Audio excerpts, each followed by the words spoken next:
This video is brought to you by Devout Decals, makers of reusable Catholic art for your home altar, your bedroom, and your home classroom. I shouldn't take joy in what I'm reporting to you today because what I have to report are the consequences of Francis's satanic document allowing for the blessings of James Martin couples as couples. That document is nothing to cheer for, so I want to be clear that I'm enjoying watching some of the high-profile works that Francis has done and his alleged papacy come apart as a consequence of his attempting to even give the appearance that the Catholic Church is softening its stance on certain sins that the world has become enamored with. Here we are now, 3 weeks since that infernal document was issued, and we are still talking about it. And why? Not because there isn't anything else to talk about in the Church. Far from it. To be honest, the relentless live streaming that I've been doing here on this channel every day, in addition to traditionally formatted videos like this one, attest to all of that. There's a lot to talk about. No, we're still talking about this because this document might be the most consequential act Francis has done for the actual world. More consequential than Traditionis Custodes, more consequential than his undermining of religious orders, and yes, more consequential than his work with evil forces in the secular world, because the work that he's done with them is going to fail. Their attempt to create a new way of running everything and every little detail of our lives is going to fail. Now, this document attempted to make normal sins that cry out to heaven for justice. A document like this is the first big step you would have to take if you were a religious leader trying to get your faith to change what it says about the sin in question. You soften things a little bit by wrapping things up in ambiguous language that allows people to read whatever they want to in the document. The aim is to hope that no one really notices what it really does except the fringe voices in the opposition, whom you can then just dismiss with a hand wave as being on the fringe. Except that's not what happened here. We all know by now about the increasing numbers of moderate bishops speaking out about this infernal document. But what no one was expecting was this story from Info Catholica, which comes with this headline. Metropolitan Hilarion. After Fiducia Supplicans, it is no longer possible to speak about reunification between Catholics and Orthodox. Francis just successfully destroyed decades of ecumenical dialogue between East and West that has characterized the post-conciliar period. Francis just ended all of it with the stroke of a single pen. Let's be honest about something here, though. The unification between Catholics and Orthodox had a huge stumbling block in the post-conciliar era that a lot of Catholics who were hoping for reunification would not admit to. Orthodox bishops and theologians have all said that the Novus Ordo Missae, the ordinary form of the Mass that is at your typical parish, was a non-starter for them, that they don't see it as an apostolic liturgy. They think it's deficient in some way. Some have said it's even invalid. The mere presence of the Novus Ordo was going to stop reunification between the East and West. You may as well just admit that here. But despite all of that, friendly relations between the conciliar church and the various Orthodox patriarchs continued since Vatican II. Now we'll see if the dialogue even continues because of this document. From the article, quote, the Declaration Fiducia Supplicans that allowed the blessing of extramarital couples, the article's wording, not mine, breaks the possibilities of ecumenism with the Orthodox. The prefect of the dicastery for the doctrine of the faith himself, Cardinal Victor Manuel Tuco Fernandez, is trying to clarify that the document says what it does not say, in a display of voluntarism in the face of a text that is not at least ambiguous, if not blasphemous, as Cardinal Mueller has described it. It is enough to read Cardinal Fernandez's text without ideological prejudices, and this has been done by everyone, from the Jesuit close to Pope Francis, the Pastor Jimmy Martin of the Jesuit Church, who already imparts publicized blessings, to the African bishops.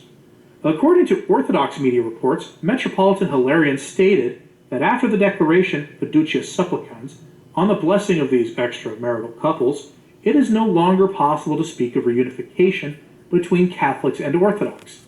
Hilarion of Budapest stated in an interview with Rod Dreher, American writer and editor-in-chief of the American Conservative, and former Catholic, by the way, who has done work against the Catholic Church publicly, that the Vatican document that allows the blessing of couples of the double S type makes it impossible to talk about a possible reunion between Catholics and Orthodox Christians.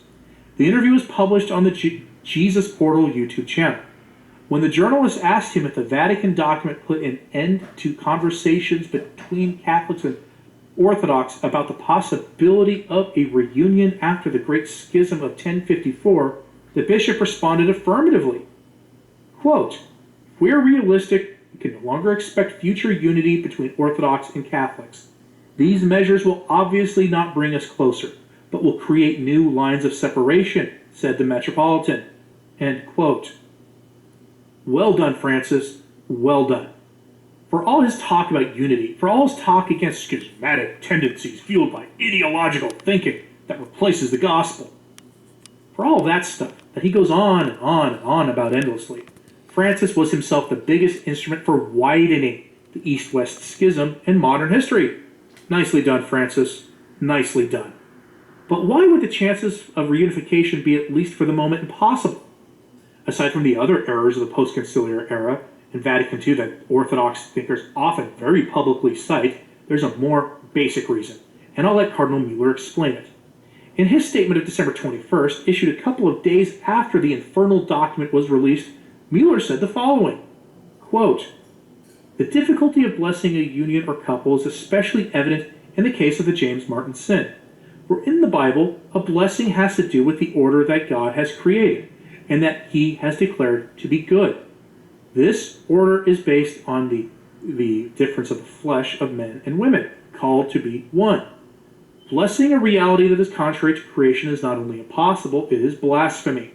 Once again, it is not a question of blessing persons who, quote, live in a union that cannot be compared in any way to holy matrimony, see Fiducia Supplicans paragraph 30, but of blessing the very union that cannot be compared to holy matrimony. It is precisely for this purpose that a new kind of blessing is created, see Fiducia Supplicans paragraphs 7 and 12.